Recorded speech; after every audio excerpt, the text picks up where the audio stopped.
Bien, bonjour à tous, bonjour à la communauté. Aujourd'hui, il a fait vraiment très chaud dans la région marseillaise, comme chez vous aussi. 40 degrés sous le soleil marseillais. Donc je suis resté à la maison. Tant pis, j'ai fait ce sacrifice-là, mais trop chaud. Et en même temps, j'ai visionné la chaîne de Tempus Vigit. Tempus Vigit. Voilà, le temps passe inexorablement. Formule latine, Tempus Vigit. Le temps passe et s'écoule. Et cela maintenant fait plus de 2 ans et demi qu'il est vrai qu'on n'a pas eu l'occasion de faire des challenges parce que le temps s'écoule, parce que le temps n'est plus le même, parce qu'on est sorti d'une grosse pandémie, parce que la vie reprend son cours. Voilà, et on n'a peut-être plus le temps et l'occasion. Mais l'occasion est faite avec Tempus Vigit, je relève le défi, à savoir l'erreur qu'on a pu faire d'acheter soit une lampe, soit un couteau Opinel, soit un Victorinox ou autre.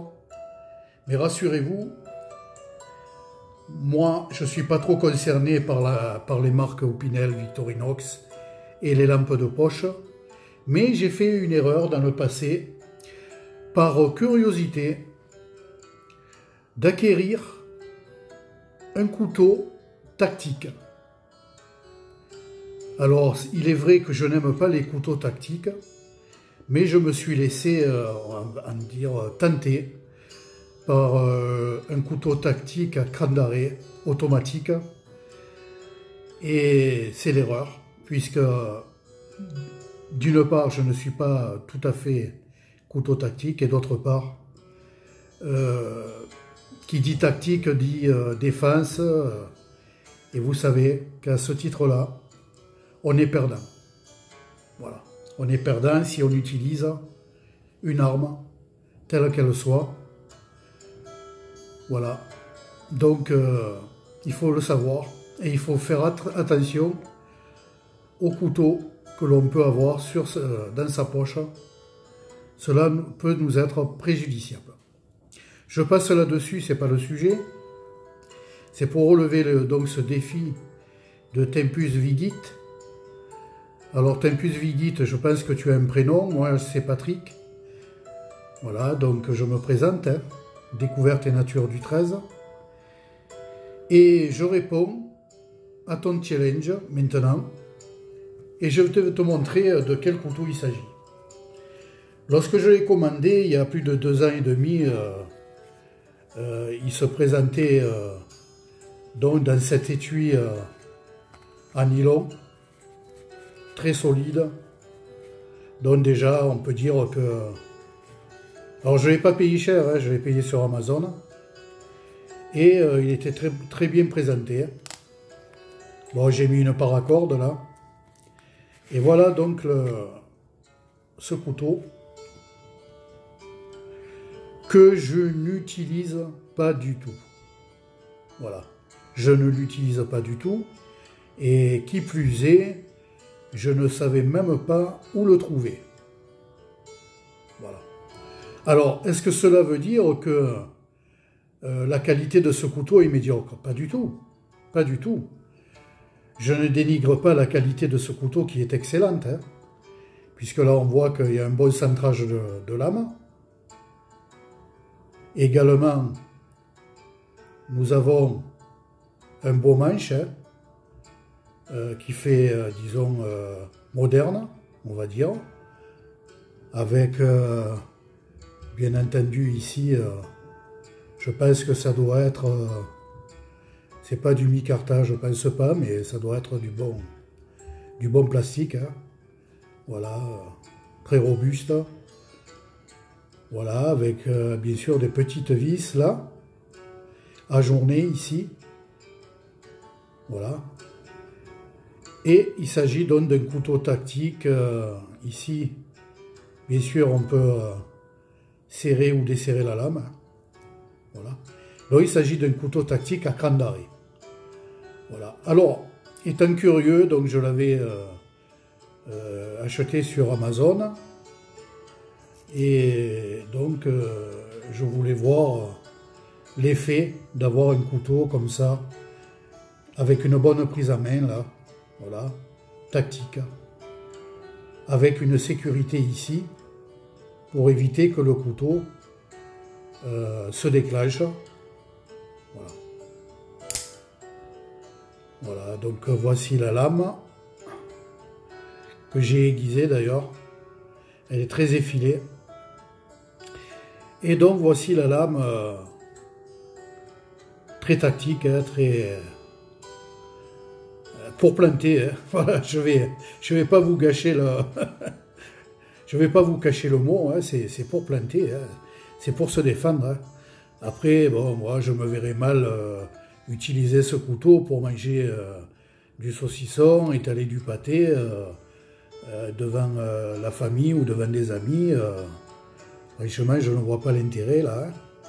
Alors ici, je vois qu'il y a une petite inscription là. Voilà. Voilà, donc je me verrais mal utiliser ce couteau là pour manger, casser la croûte ou même pour tailler un morceau de bois. Hein. Voilà, je ne vois pas l'intérêt d'avoir un couteau de ce genre. Pour le refermer, on appuie ici et on réengage la lame. Et pour éviter l'ouverture, nous avons le cran d'arrêt qui sécurise bien la lame. Vous voyez, j'appuie là.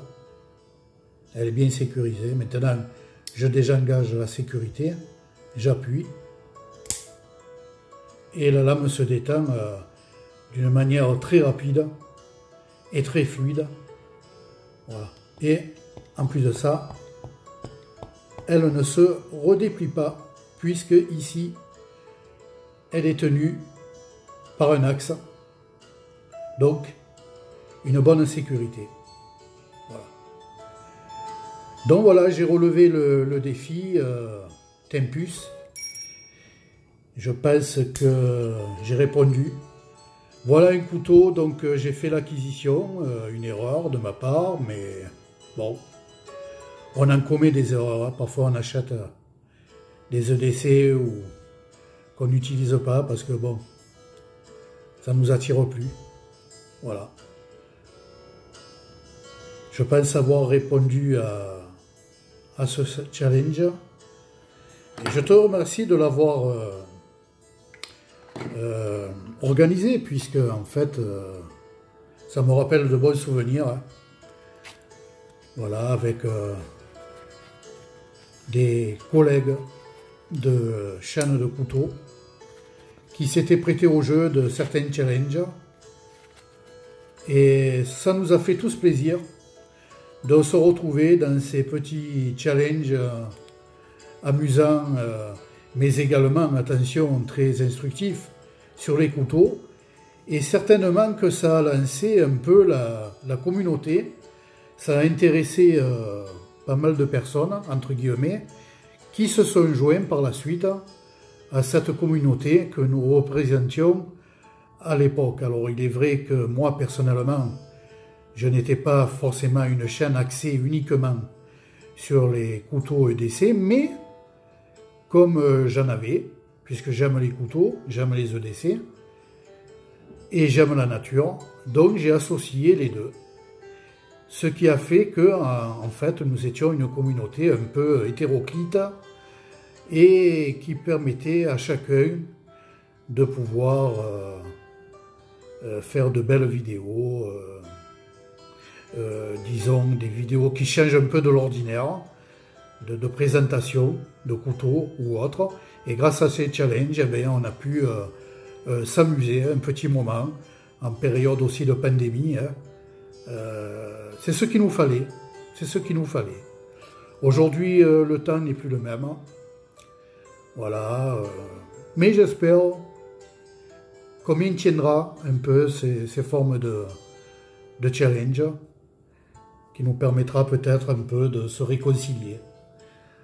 Voilà. Donc j'ai tout dit à ce sujet. Je pense avoir répondu. Donc voilà ce couteau. Crâne d'arrêt. Crâne d'arrêt dit tactique au premier degré. Et qui ne me correspond pas. Comme vous le savez. Et comme vous le voyez sur ma table. Eh bien, j'aime bien la gamme des Victorinox. Voilà. Et j'aime bien également les Opinel. Celui-ci un numéro 10. Un numéro 6, pardon. Voilà, bois d'olivier. Que j'ai acquis en Haute-Savoie au mois de mai. Voilà, chez mon coutelier, malgré que je sois sur Marseille, j'ai eu l'occasion de le voir et de lui acheter un couteau.